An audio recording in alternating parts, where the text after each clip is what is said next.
सबैमा नमस्कार, हार्दिक अभिवादन, हरिओम। म सरस्वती कार्की तारा, नेकपा एमाले कोशी प्रदेश सचिवालय सदस्य पूर्व, हाल जीवन विज्ञानको प्रशिक्षक।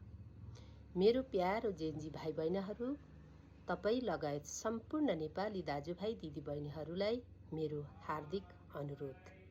हालसाल खरानी भएको हाम्रो देश निर्माणमा आवेगमा होइन, रिसमा होइन, बेहोसमा होइन, सजगता र सहजताको साथमा शान्त भएर, स्थिर भएर, बडो होसको साथ अघि बढ्नुस्।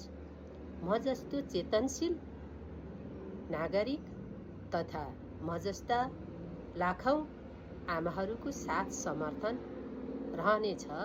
यो भन्दै आँसु र हाँसोको सङ्गममा आएको नेपालीहरूको महान चाड विजय दशमी तथा शुभ दीपावलीको सुखद उपलक्ष्यमा सम्पूर्ण स्वदेश तथा विदेशमा बस्नुहुने आमा बुवा दाजुभाइ दिदीबहिनीहरूमा सुख, शान्ति, समृद्धि, सुस्वास्थ्य एवं दीर्घै जीवनको उत्तर प्रगतिका लागि हार्दिक मङ्गलमय शुभकामना व्यक्त गर्दछु।